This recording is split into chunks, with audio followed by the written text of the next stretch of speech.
Anytime now. Ask the Podcast Coach for May 29th, 2021. Let's get ready to podcast. There it is. It's that music that means it's Saturday. Had to throw one of those in there. I love the music. It's time for Ask the Podcast Coach, where you get your podcast questions answered live. I'm Dave Jackson from the School of Podcasting.com, and joining me right over there is the one and only Jim Cullison from theaverageguy.tv. Jim, how's it going, buddy? Greetings, Dave. Happy Saturday morning to you. Happy Memorial Day. I think a weekend here in the United States where we celebrate those who gave their life so we could squabble. So thank you all those people as well, and happy Memorial Day weekend to you. And of course, because it's an American holiday, we're all going to get together and eat lots of bad food. That's kind of our tradition here in the U.S. Yeah, drink a lot of beer. Although it's pretty chilly this weekend, I think. So, maybe that'll slow it down a little bit. As I look at my watch, it is 48 outside, which means to our friends across the pond, it's like 12, 13 degrees Celsius, something like that. Negative 17. I don't know. Celsius. I just wish we were all on the same thing, and I'd even learn Celsius for it. So, yeah. But you know what would, if you're cold, you know what'll heat you up real quick? That's right. Yeah. We can get that coffee pour going. And of course, the coffee pour is brought to you by our good friend Mark over at podcastbranding.co. I saw somebody out in the Facebook groups this week say, hey, I need a logo made. And of course, I immediately ran there in the little box and put podcastbranding.co. Now, why do you want to go there? Because number one, Mark's a podcaster. So you don't realize how great that is until you work with someone who isn't a podcaster. And I've worked with Mark as the podcast coach, podcast rodeo show, School of Podcasting. If you need artwork, if you need a logo, if you need an entire website built, Mark can do it all. And if you just want to make sure your branding is on point, he'll even work with you to do an audit. He does great work. And the great thing is he's Canadian, which means he's polite. So if you are looking to look professional, no stereotypes on this show. No, not at all. Then definitely go check out Mark over at podcastbranding.co. Cappuccino, hold the phone. Take me home. There we go.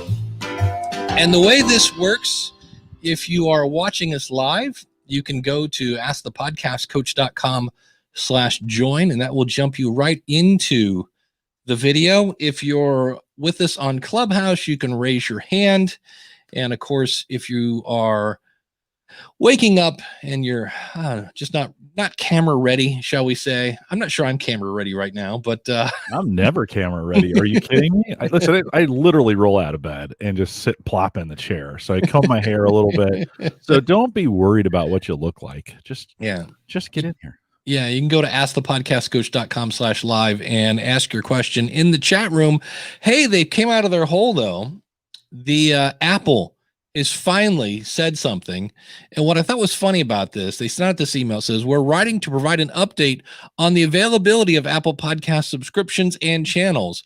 We've been delighted by the response to last month's announcements, and it's exciting to see hundreds of new subscriptions and channels submitted from creators across the globe every day. I thought that was kind of interesting that they're like, hey, look at all the good stuff. And I'm like, okay. To ensure we're delivering the best experience for creators and listeners, Apple Podcast subscriptions and channels will now launch in June. Hallelujah. They're not going to put out anything else that's broken. Now, that's, of course, I'm saying that now. We'll see what happens in June. We will communicate further updates on availability and best practices to help you prepare your subscriptions and channels through this newsletter. Over the last few weeks, some creators, have experienced delays in availability of their content and access to Apple Podcast Connect. By the way, I just checked this. I don't have stats. I looked, I had 1,500 downloads of one episode in Apple Podcast, and yet, sorry, not enough data. Okay, we addressed these disruptions, and we've addressed these disruptions and encourage creators experiencing any issues to contact us. So I love the fact that they did say, hey, there might have been a problem. You think? We've also heard from listeners and made adjustments based on their feedback with iOS 14.6, which was released on Monday, we will introduce additional enhancements to library. I'm pretty sure it should have been to the, I don't know how you would say that, to the library in coming weeks. Thank you for understanding. We can't wait to see your new subscriptions and channels, and we're looking forward to launching them to listeners around the world soon. Best regards, the Apple Podcast team. So at least they've almost admitted that we kind of foobarred things, but it was. They'll have it fixed by the end of the summer. Our summer, anyways. Yeah. So, by August, September, I think they thought this was going to be easy. And it's never, with that much data and those many users and the way users are crazy about the stats and checking and checking and checking and checking and checking and checking. Like I think they underestimated the whole thing, Yeah. Yeah. I guess the thing that always drives me crazy. At Libsyn, we have our beta version, and I just kind of go, was there no beta version of this somewhere on a hard drive? You guys just kind of like, looks good. So we shall see. I'm sure this was a pet project at Apple that somebody pitched to some executive, and they got a small team put together, and they were like, hey, yeah, we can do this. We can do this thing on the side, at a price. Might even have been a side project kind of thing, They're like, Right. oh, yeah, this will work out. This would be cool. And they didn't have the right resources and didn't think through all the planning parts of it and didn't project management. They probably should have. It's, probably 4 engineers and no project manager, and you're like, it was just probably one of those things where they just maybe didn't think it through the whole way. Like, let's just go. We'll fail early and fail often. Those things that we say around when we tell people all the time, this agile methodology. Oh, just get out there and do stuff and fail. It's good. You'll get feedback and people, they'll tell you what to do. That's what they did.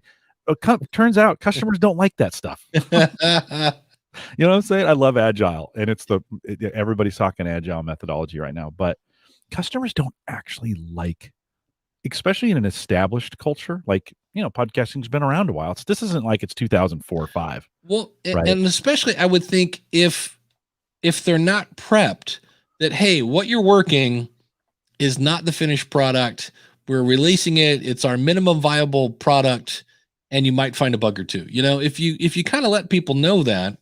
I had somebody this week at Libsyn had something went a little left to center just for a second. And I said, well, keep in mind, Libsyn 5 is beta. It's not officially, like I said, they're not, we do our best to keep our bugs out, but every time it's like Apple, when you push new stuff, you might break some old stuff if you didn't test it. But, it's kind of interesting. People are liking the fact that we're orange today. Oh, Denver Broncos. This reminds me. I feel like in Mile High Stadium. Dave, I don't think people actually like that. We say we do, but we don't. We complain about it. Wow, I can't get you. I want to use this, especially when it's new functionality they've been waiting for. So it's a double-edged sword. You're doing it to give them early access, to get some feedback on it, but turns out customers don't really like that. Like, they want it right the first time. Yeah, you hit the nail on the head. There's a small group that might, and that's the early adopters who want to be on the cutting edge, but that is far from, the majority. I think everybody else that comes in, and then they're like, wait, what do you mean there's no ID3 tags yet? Right. Like, we haven't moved that over yet. Okay. It's coming. Indignation of, oh, I can't believe you didn't. And like, you're like, you see this in every development community going forward, so you get a bunch of enthusiasts, you get so it's early adoption, you're doing some things, you get some enthusiasts in there, you get some good momentum, and then the general public comes.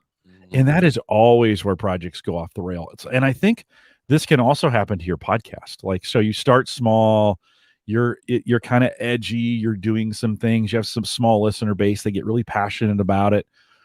Then the general public comes, and I see this happen on YouTube all the time. And then the comments just, are the worst, right?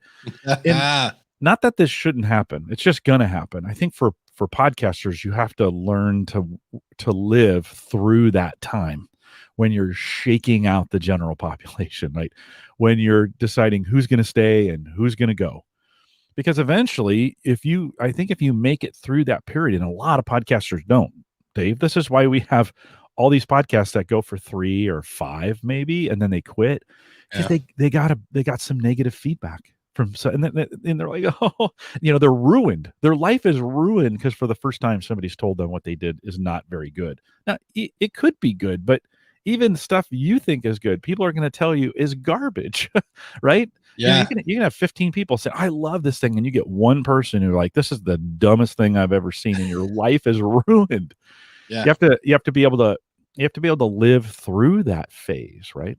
That's it. And if you think about it, can I say a controversial thing? Sure. Well, maybe. if I say the word snowflake, you ever heard this? Yeah. Like people talk about the kids that grew up with everybody gets a trophy, and I've heard, I don't know how like derogatory. It's not a great name, you know what I mean? But I've heard people talk about snowflakes. And if you think about it, if a snowflake starts a podcast and somebody says, "Well, your audio sounds like crap. Where did you record that? In a tunnel underwater, baking, bacon in the background and baking bacon?" Yeah, it's a new thing. You throw it in the oven, cooking bacon in the background. Oven cooked bacon's pretty good. Yeah, I mean, I'm just saying, with my bacon encrusted heart. Yeah. Well, but Dave, let's be fair on this conversation. It's not always like it's not always the podcaster's fault that these things happen. I mean, I mentioned this when we opened the show.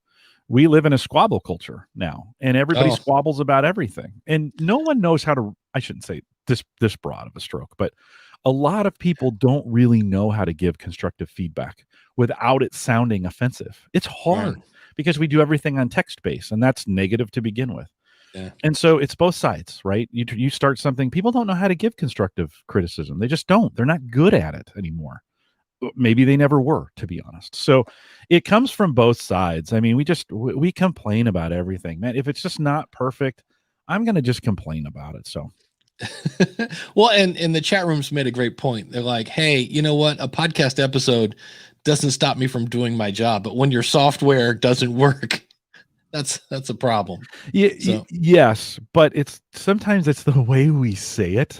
Oh yeah, right. I mean, the same thing can be accomplished. I have watched even in some of the circles in the circles I run in the podcasting space, and I've watched people say things that's just nasty. And you're like, did you really mean it that way? I mean, was that the most professional way it could have been said? And no, it isn't. There's a lot more constructive ways. We've kind of lost the art of this of negotiating in the sense of, or even giving feedback of coming at it from, hey, I want to help you on this. Here's some things you could fix. But no, we use these weird, weird phrases in there that are they just cut to the bone with people. So it's too bad.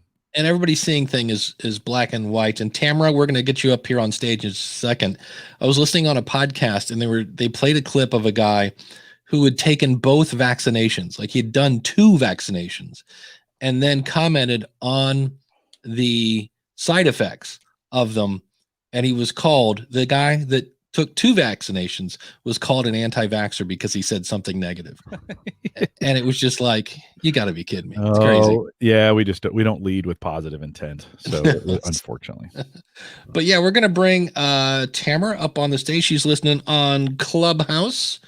So I'll make sure I've got the volume up. That always makes it easy to hear people. So Tamara, I thought I brought you up. We'll try that one more time. I will hit the plus sign. Gives me, there she is. Can you hear me? I can hear you now. How are you? I'm good. I am new onto Clubhouse, so it took me a moment to understand there was actually a notification saying to come and speak. There you go. So are you iPhone or Android, Tamara? Android. Oh, look at that. Welcome to Clubhouse. Yeah.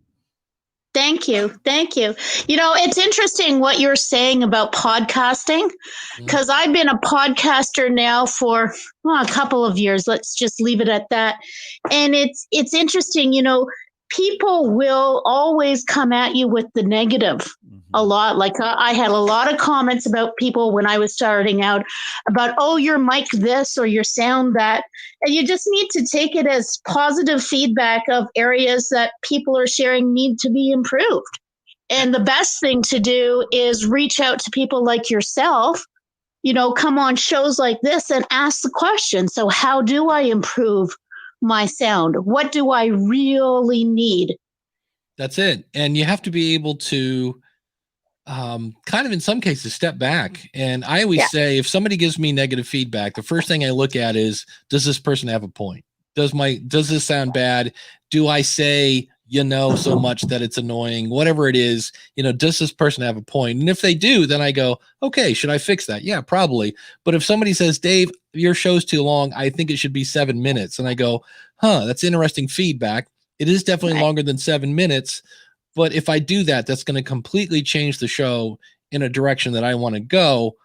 Then that person is not my target audience. So they have feedback and they don't like my show, and that's fine. You don't have to like my show. But on the other hand, if I put your feedback into action, it's going to completely change the show and from something that I don't want to do.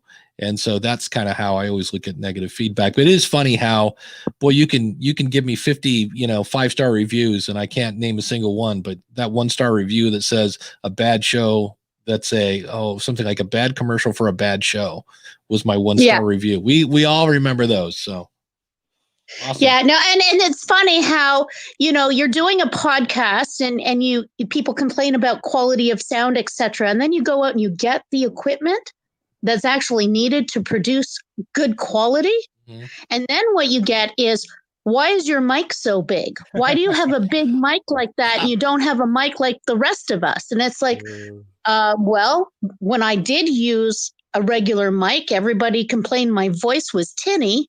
Yeah. So I did research. I talked to expert podcasters. They said, well, here's what you actually need to get.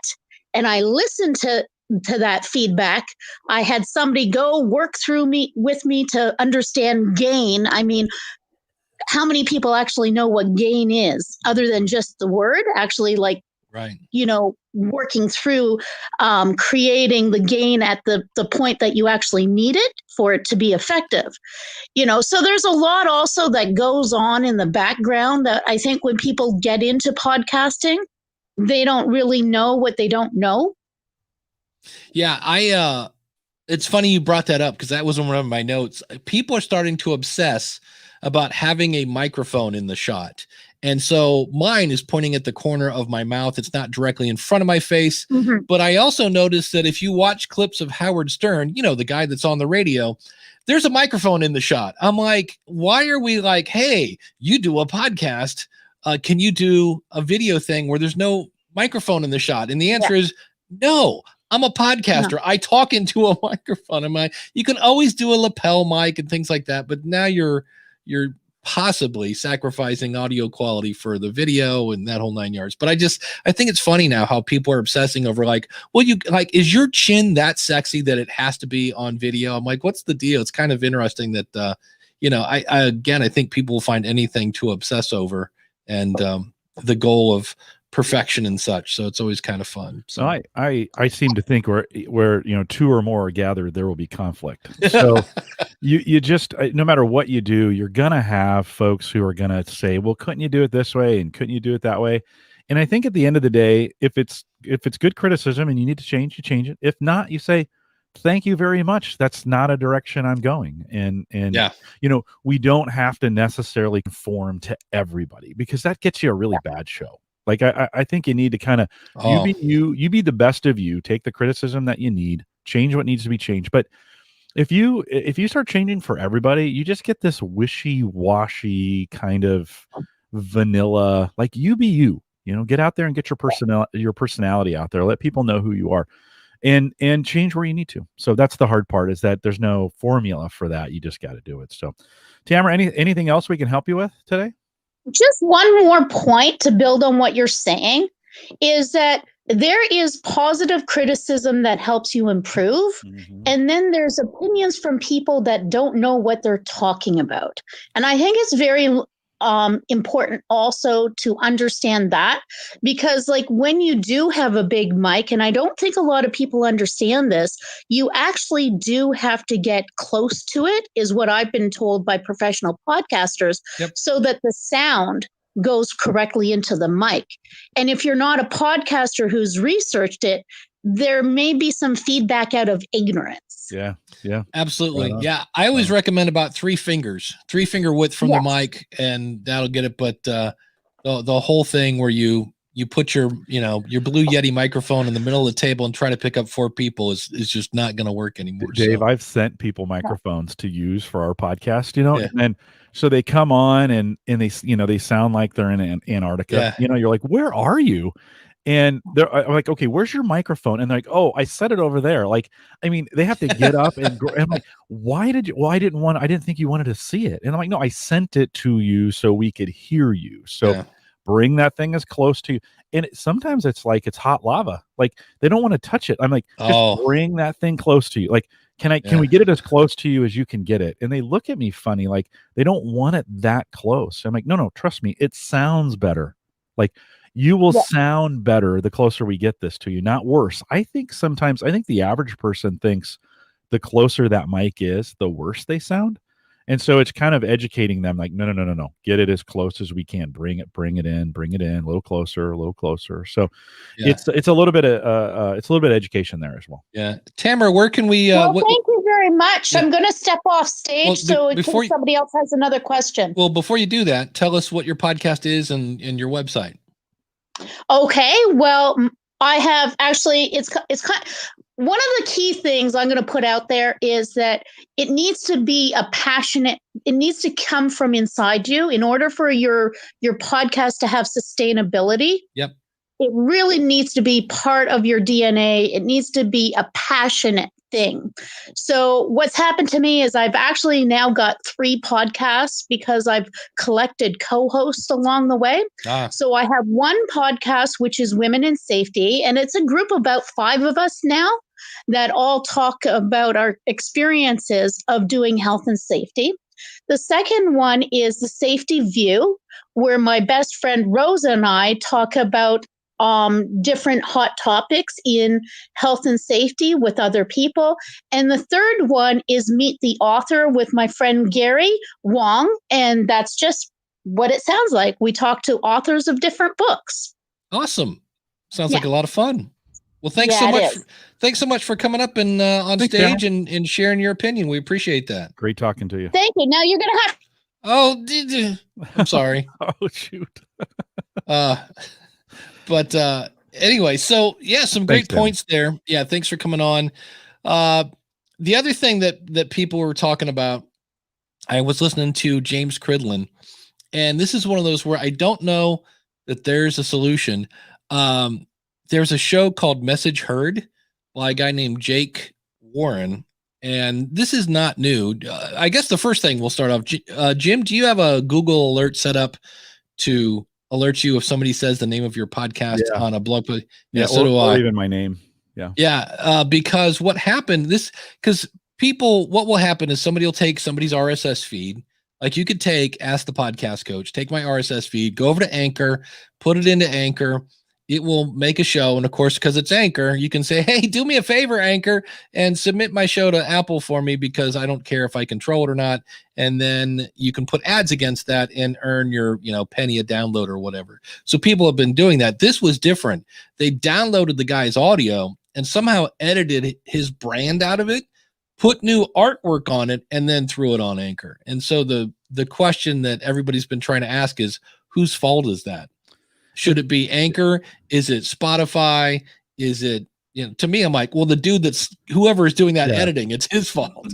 Can't be the host providers. We can't hold the host providers responsible for that. They're not that. I mean, they're just, how would they even check that? And like, was this person popular enough that they, number 5. Okay. Oh yeah. Yeah. Well, that would do it. We're going to have to get, I think, as we think of this is going to sound weird, but go with me on this one. I think, we're to that point where software was about 25 years ago when we just downloaded it off the internet. We didn't even know what was in it. And now there's some semblance of like digital signatures and, you only get it from the store in some cases. Right. And Dave, I think we're going to have to get to a point where we're going to have to digitally sign in some way our podcasts and then, I don't know how to do it, but there's got to be some kind of certificate of authenticity on this thing, or we're going to have to voice prints are going to have to be, because of this, it is easy, both with images through the fake, what are they calling that? Fake, something fake. But where they can superimpose, like I can superimpose your face on Oh yeah. top of Harrison for deep fake. There we go. Yeah. For deep fake.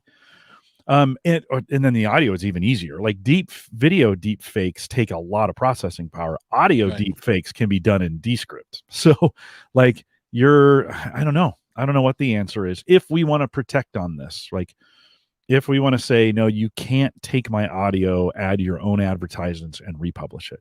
It's going to take a technology solution to be able to do that.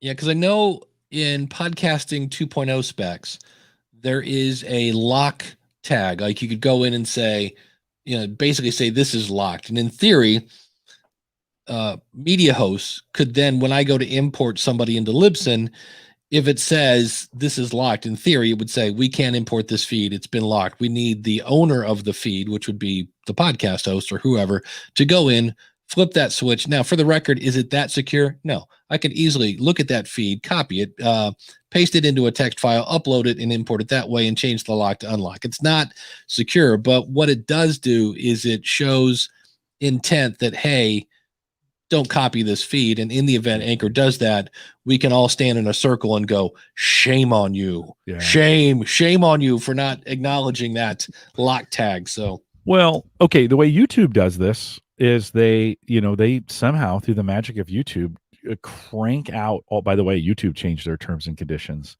And if you don't know, they can run any advertising against any video you put in there, whether you tell them that you're monetizing it or not. So just here come the ads, kids. Hope you like them. And the newest terms and conditions, if you didn't read through those, and nobody does, they just snuck in this. We can run an ad whether you say it's okay or not. So I think we're going to run into some problems with YouTube. But as an ecosystem, right? They run every video against whatever algorithm that if there's already copyrighted material out there, right? We know they do it for music. We know they do it for television. But now my videos, every video I put out, since I'm the video origin, if it shows up somewhere else, it'll show that there's somebody took it, right? Well, the distributed nature of podcasting won't allow for that because YouTube's a closed infrastructure. It's a closed ecosystem. So I think the only way in podcasting we're gonna be able to solve this is if we find some way to crawl every single thing that is out there. How else would you know? Right. Yeah, they just happen. I don't know how we just happened to get lucky. Somebody searched for the show or what, but no.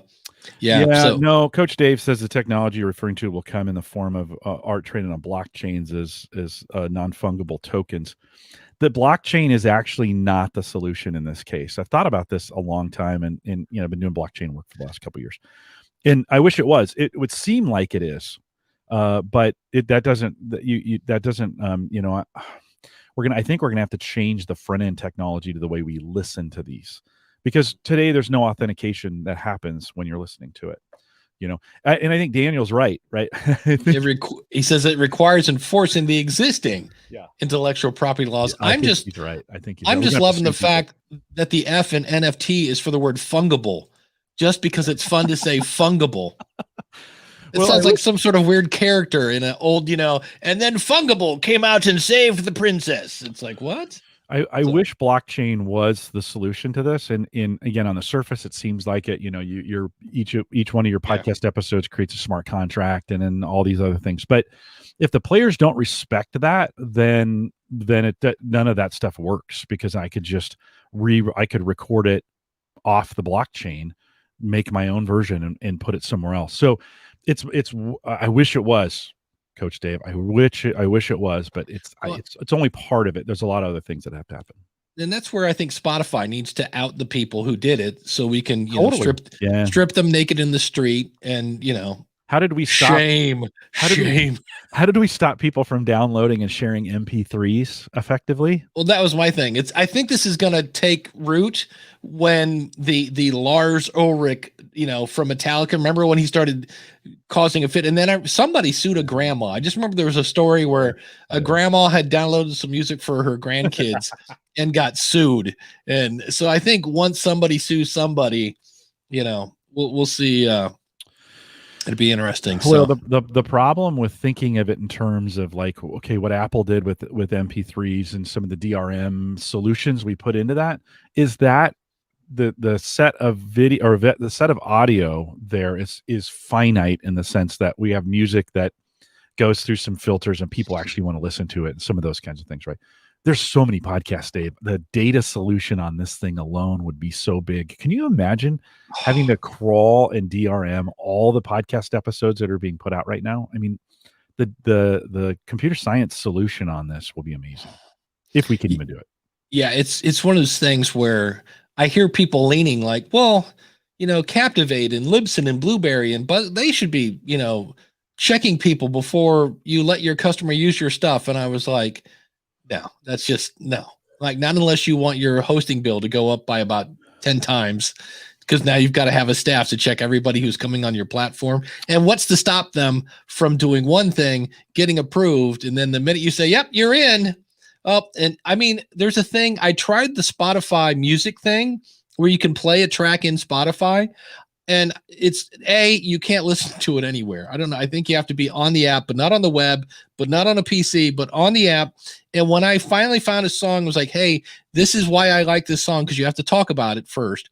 And I hit publish. It was like, we'll let you know when this has been approved. They had to approve every episode. And I was like, this is not ever. I'm like, it's a lot of work for nobody to listen to it. And then the fact that there was a person or some sort of algorithm checking this, I was like, this is a horrible idea. So. Well, there has to be some financial incentive in this. Like, it just can't be done because we have to be protecting, and somebody who cares and has a bunch of money to be able to put this together needs to care about it from a financial standpoint. That's in the music industry. That's what fixed that.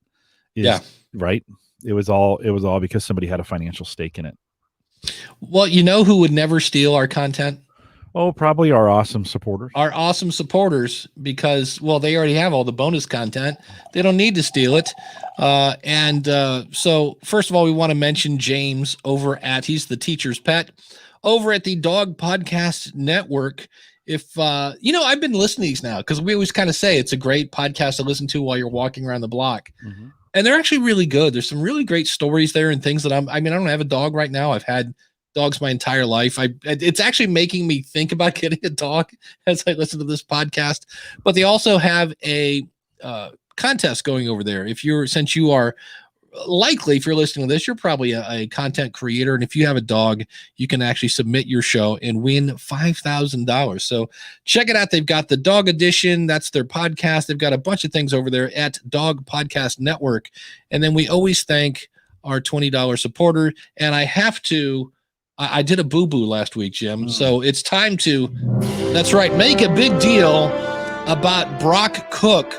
I went to move Brock's slide last week because he's a new awesome supporter. And in the process of moving it, I hit his slide. He didn't come up. He didn't get any love last week. So everyone together, say it with me, occupiedpodcast.com, occupiedpodcast.com. And by that, what I'm really saying is occupiedpodcast.com. It's a creative project exploring all things occupation, occupational science, and occupational therapy. Brock, my apologies for accidentally hiding your slide last week. But we also have the awesome Kim over at Toastmasters101.net. If you're looking to develop your voice, reduce your editing time, and improve your content, we might actually talk about reducing your editing time here in a second. Ed Sullivan at soniccupcake.com. How long till you go to Boston, Jim? It's September, so it's September? too long. It's too long, but gonna go see Ed. Yeah, so you can, if you're looking for an editor, find Ed over at soniccupcake.com. Max Trescott, we were talking to him earlier about him. He's at aviationnewstalk.com, and it was interesting. I saw a thing on Facebook where Max was in a brand new plane, like brand new, and he was talking and he's taking a video with this thing. And on one hand, you're like, oh, wow, a brand new plane, everything's new, it's going to work. And I'm like, or not. It hasn't, there's no, I was like, I don't know if I would feel more confident or less confident about that, but I'd let somebody else fly it first. Yeah, I'd be like, yeah, let's just make sure everything's working good. Aviationnewstalk.com. Shane over at spybrary.com. Shane has been doing something insane where he's like running for an hour every day for like 90 days straight. And he's like on 87 and he has not missed. So good on you. Yeah. Glenn the Geek Hebert at horseradionetwork.com. Somewhere on my very messy desk, there's a piece of paper with the dates. Glenn is coming. He's going on tour, basically, and he'll actually be in Ohio. So I need to round up my Northeast Ohio podcasters, and we're going to try to do some sort of meetup with Glenn and talk horses and podcasting and that whole 9 yards. But if you're not in Ohio, you can access Glenn all the time at horseradionetwork.com.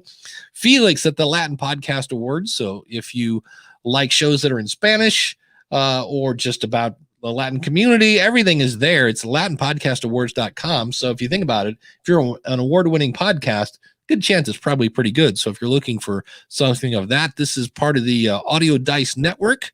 Greg, I'm actually talking to Greg tomorrow we were talking about LLCs and things like that. So I reached out to Greg and I said, can you shed any light on this? So you'll hear Greg on the School of Podcasting in the future. You can find him. He teaches financial wellness at debtshepherd.com. The Indie Drop-In Network, if you've got a true crime show, comedy, or some sort of scary time show, Greg has an audience for you. Just go over to indiedropin.com and you can submit your episode and he will put it in front of his audience. Michael Delaney is out in the chat room, Baby Mountain Radio Productions, where podcasting and hard work are made fun. You can find him at babymountainradio.com. And if you'd like to be an awesome supporter, go to askthepodcastcoach.com/awesome. If you're looking for more of like a one-time donation, or if you just want to buy my book, Profit from Your Podcast, or if you want to sponsor Jim's mug, it's all there, askthepodcastcoach.com/store. So thanks to our awesome supporters.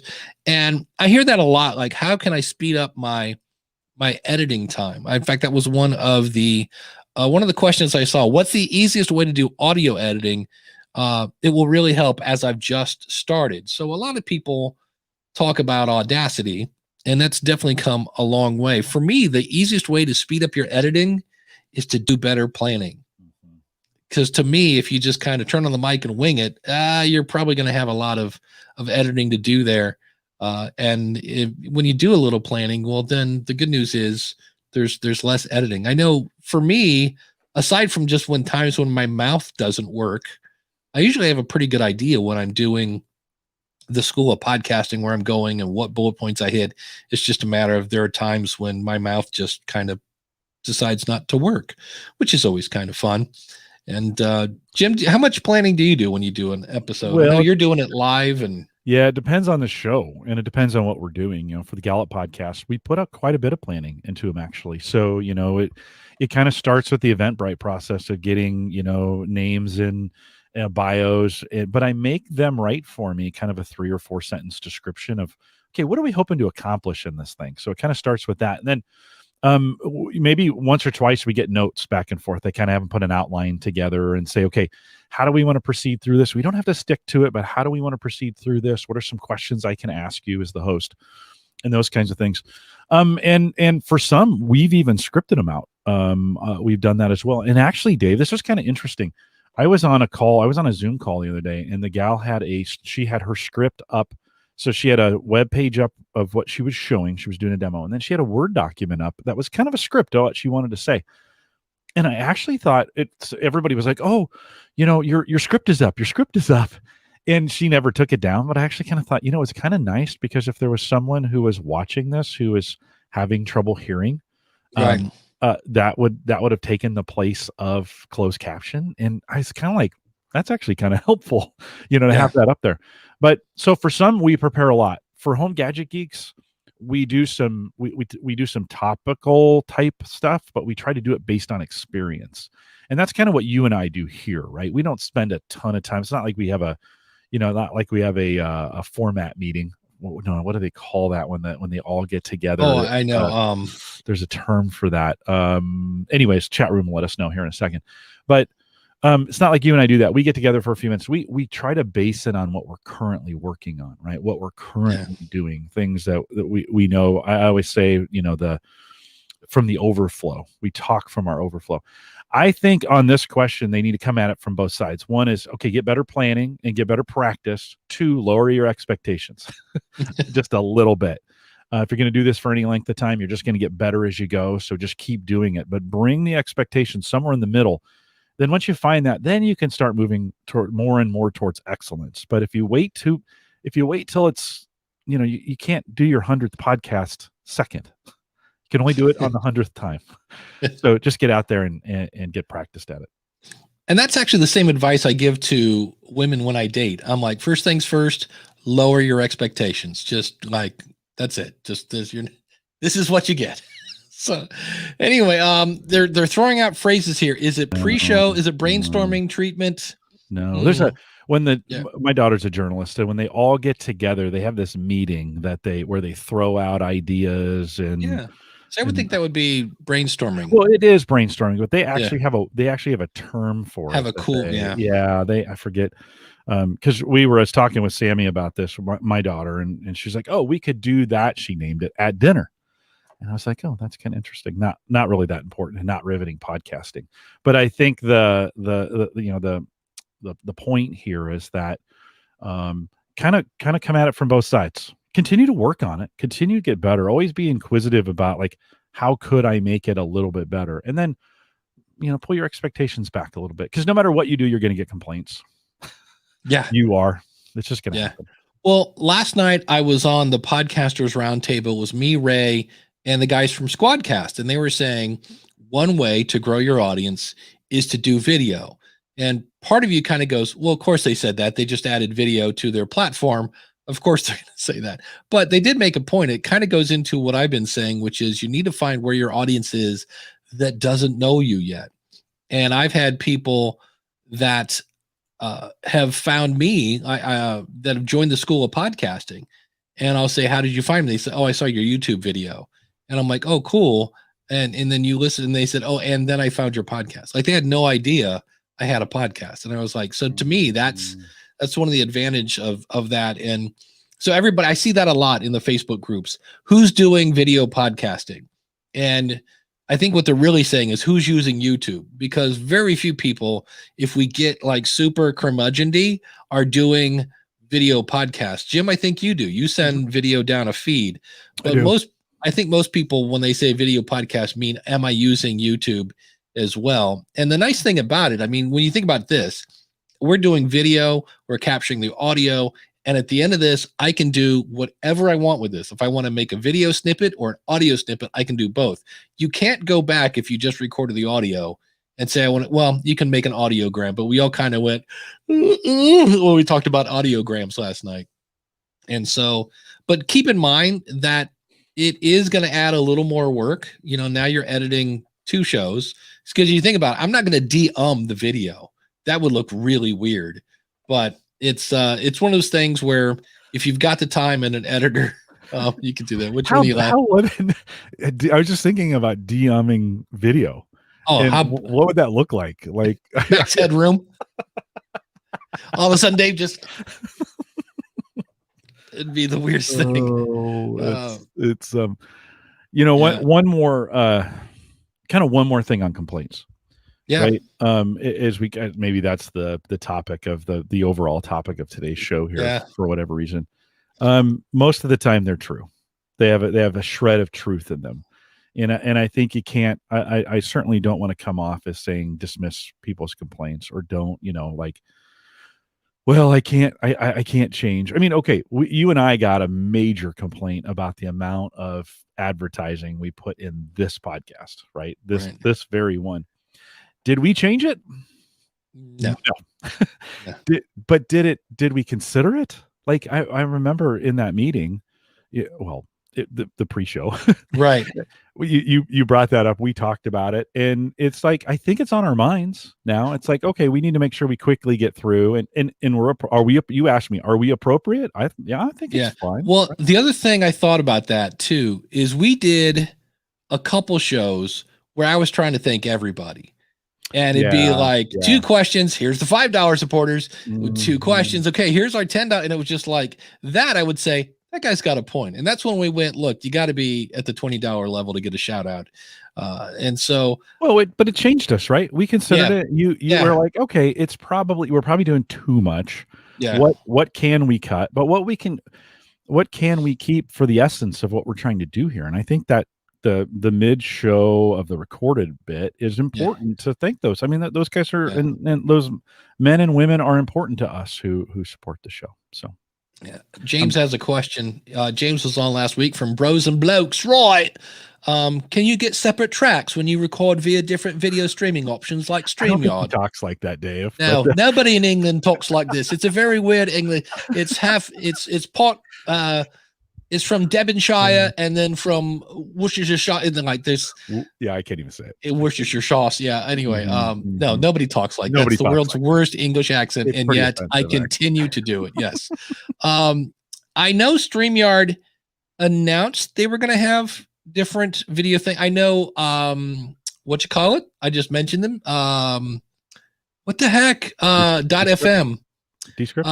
No. Oh, sorry. Zach and Rock from. Oh my God. Keep Squadcast. There you go. Jeez. I was like, holy cow, brain fart. Squadcast does that. And then not StreamYard, Riverside. Now I know people who love Riverside. When I tried it, I think I've told you the story before. I was very close. Like it was right out of beta. They're like, hey, here you go. Try it for a week. We'd love to get your feedback. And my feedback was I used it once. We developed about a 5-second delay in the middle of it, and I had to bail and use Zoom to finish the interview. And I know like Ray uses Riverside, and he loves the fact that you're getting this, 4K video and everything like that. This week I was interviewed twice by people using Riverside. Both of them sent me a link that didn't work. Like I would go to the thing, but I would see their name and my name wouldn't show up. And I would go to the chat and I'm like, I'm here, nothing. And then I'd have to go to their email and say, hey, I'm like, what's the deal? And they would then have to send me a slightly longer link. And I would have to say, I'm wearing headphones. So I think that might just be operator error. But the one guy straight up got kicked out of his meeting 3 times. So I'm not based on that. I understand there are a lot of people that love it. But every time, maybe I'm jinxed. Maybe there's something weird with my computer, but every time I go near Riverside, things don't work.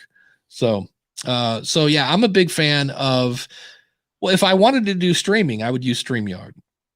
When I do something that's not streamed, I use Squadcast. And no matter what I'm doing, I always have something recording in the background. I don't care what I'm doing. I always have 2 things recording. And when I have one thing recording, my sphincter is a little tighter than usual. It's just the way it is. It's always good. It's always good to have a backup, in what you're thinking. It should always be done in 2 different ways. I always think separate tracks, and there's appropriate places for them for sure. So don't hear me say you shouldn't do this, but boy, if you want to add a level of complexity to your audio editing, man, I'm glad you said that. Because Jim sounds great, I sound okay. When I used to do the separate tracks, and the only benefit was I could pan Jim about 10% left and me 10% right. Ooh. But it was this extra effort. And when I had to cut, it was just, and then I was like, unless there's something really weird going on, I'm going to be using the stereo mix from the Rodecaster. I don't need it. There's great applications for it. And if you're trying to do an interview and you got a barking dog in the background, or it's somebody with a phone that's on or whatever. But wow. I mean, you're really going to spend some time. I mean, that's a 6-to-1 ratio on editing. So 6 minutes for every minute of audio that you have is probably going to be the formula. Again, not bad. If that's what you want to do, it's fine. It's just, it's going to take a lot. That's going to be a serious audio edit. Well, there's a time that you have to look at, what am I putting into this and what am I getting out? And I'll give you a classic example. Last night, I started working on the June schedule for the School of Podcasting. When are the office hours, and when is lunch with Dave, and when is Ask the Podcast Coach, and things like that. And then I use a service. I forget the name of it. There's Ad Event, which is not what I'm using, but I might be using. And the other one is like Eventable or something like that. But it makes these cool little buttons that's like, I put in the details that, hey, it's, June 17th at 7 p.m. Here's the Zoom link. And they then give me this code. I put it in it. And when somebody clicks on it, it says, you want to add it to your Google Calendar, your iCal, or whatever, which is cool because I want people to put this on their calendar. And that's a free service, the version of that I'm using. So but I can't do like reoccurring, like Lunch with Dave is every Friday at 12:30. Can't do reoccurring. I'd have to pay for that. And then somebody said, well, you ought to use, I think it's adevent.com. pretty cool service, yada, yada, yada, free version. But if I want to do this or that, I got to pay for it. And I looked at it, was like $20 a month. And I was like, okay, I just wasted not wasted, but it took me like 45 minutes to do this. And I was like, is that worth $20 to not have to do this every month? If I just said, hey, and I'm just making this up, the first Saturday and the third Wednesday is group coaching. Lunch with Dave is every Friday. Ask the Podcast Coach is every Saturday. Like I could just do that once. And not only would it put a calendar, I could embed that calendar in the membership area. And I went, that's absolutely worth $20. Like I could go, I'm not as tired because I'd be going to bed earlier. So when does it, people often say, well, should I do this? Should I have an editor? Should I do this? Like when it's costing you too much personally, and I always say when the pain of taking the money out of your wallet is less than the pain of doing whatever it is you're doing, you'll take the money out of your wallet. Yeah. So. Although sometimes people have a problem separating like their own time as money and money, right? I mean, they'll spend 3 hours to save $20. And you're like, I should have said 2 hours. They'll save 2 hours to save $20. Your time is $10 an hour. It's probably worth a little more than that, So, for I think you got to think through. I make this mistake all the time. Yep. Where I'm like, nah, I'll just do it myself. When I could have really had a professional do it right, it would last longer and it would have been better. And so don't get pulled into that trap either. And listen, it's different for everybody. It's really hard to make that decision. I get it. I mean, I love grilling, smoking, barbecuing, that kind of stuff. But I'm having trouble, Dave, dropping $800 on a Traeger, right? It's just, you're like, oh, maybe I could do it with a $200 grill that I retrofit and you're thinking, oh my God, Jim, I'm going to spend $800 just thinking about it. Just buy the Traeger. I still don't have it. Although I just did drop $850 on a treadmill, which is a little more important right now than a Traeger. So, James says, I tried StreamYard last week with my Zoom H6, but it would only work as a mixer. Yeah, the Zoom H6. Yeah. That's why I love the Zoom PodTrack P4. The H6 is either a recorder or a USB interface. It doesn't do both at the same time. And the P4 is cheaper. So, but it's still a great recorder. That's the problem, is it can't do both. So in that case, you might be able to go to StreamYard. And if you're Hindenburg Pro, I think allows you to do this. You can say, record other applications and it will record. You might get an echo. I'd have to test this, but you can kind of say whatever you hear on this computer, record. And that would be then your backup. But yeah, it's, I think we're all guilty of that. Just because you can, the P4 does both. I'm here to tell you, that's why it's on my desk almost all the time. I recommend this more than anything because it records 4, inputs. If you have people around a round table, you can do 4 XLRs. You could do 3 XLRs and a USB. So I'm connected via StreamYard. I could do 2 XLRs, StreamYard, and have somebody tap in via a phone because I don't know nothing about computers. So I could have Grandpa on the phone. I could have Jim on USB, and I could have Binky and the Wiz on channels 1 and 2. And I'll get 4 separate channels. And I'll get a stereo mix down. Go to supportthisShow.com/P4 to get yours today. So I was hoping we get a Binky sample. I'm on channel 1, man. Oh dear. Anyway, but yeah, I am bad at that as well. Just because I can do it doesn't mean I should. And that's why there are times that I'm like, maybe I should be farming out, because the School of Podcasting, I do weird things in editing and I add sound effects and stuff like that I don't think I could farm out. But I could definitely farm this show out. Just say, hey, remove me saying, 5,000 times, level it out. And, please make some, the biggest thing with this show is I go through and make chapter markers so people can jump from, and that's the part that takes the longest because I end up listening to the show like 3 times. And when it's 90 minutes, it's a lot of time. What was that fun noise? Was that Clubhouse? It was Clubhouse. Interesting. Anyways, I don't know. Jason Bryant's checking in from Guatemala. He's traveling again, ladies and gentlemen. We're back.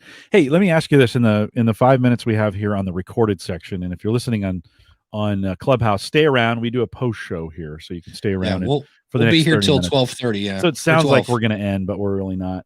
What do you think, Dave? Any post pandemic, and listen, India's still struggling with this, so we're not out of the Right. woods here by any means. But here in the United States, we seem to be getting some kind of handle on it. We'll see how well that goes. But in this kind of new economy going forward, you see any big changes ahead in podcasting? You see any opportunities out there as we think about that, or a status quo? I mean, as you're thinking about that, one just might be pricing, because the price of everything's going up right now. Oh, everything. So I just filled up my tank. Holy cow. Yeah. Yeah, no, right on. And I'm kind of wondering, will that start reflecting in podcast hosting costs? Will that have an effect on gear and equipment? Is now a good time if you were thinking of buying something? So I said a lot of words there. What do you think? Anything in the final few minutes here? I'll be interested to see how many podcasts die. Like they were born out of COVID. Mm-hmm. COVID's over. I'm back on the beach. I'm not doing a podcast anymore. I'll be interested to see how many people drop off. Back to work. Or back to work. They're actually working now, and Well, there were a lot of celebrity stuff. Tom Webster was talking about how there's a lot of celebrity podcasts out there because there was no work. So I guess I'm bored. I'm creative. I'll do a podcast. So I'll be interested to see how many of those. That's a great question. I know Libsyn is coming out with stuff. We're going to have a new feature called Snippets, where stuff that you type all the time. That's coming out in June in Libsyn 5. We just integrated with Canva. I know Buzzsprout is, adding stuff all the time. So is Cap. So more features are coming into the space. Mm-hmm. It's going to be, it's weird because, the different reports are coming out that, 70% of a country is listening to a podcast, and this one's up to, 58 and this and that. So it's going to continue to grow, but I'm going to be interested to see, here's what I'm looking for is where is the next, I'm trying to think of something that's not going to date me to death, but for lack of a better phrase, Jimi Hendrix was a guy that was super unique. I mean, he was black in 1968. Well, actually, he was black his whole life, but in 68, when all the other pop stars were white, he was not.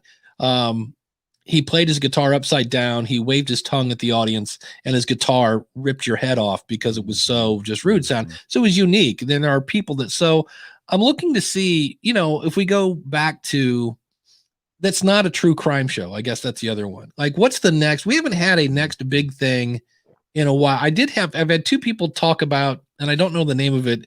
I think it's called The Talk Shows. I've had two people say, have you listened to it yet? And it's from CNN, but it's a podcast and it's a series. It's like 8 episodes or something like that. And I saw it yesterday. I went in, I was doing something in Apple iTunes, and it was one of those big square things at the top. I'm trying to find it here. Yes. The Story of Late Night, Behind the Desk from CNN. And I've had two people said, have you listened to that yet? It's actually pretty good.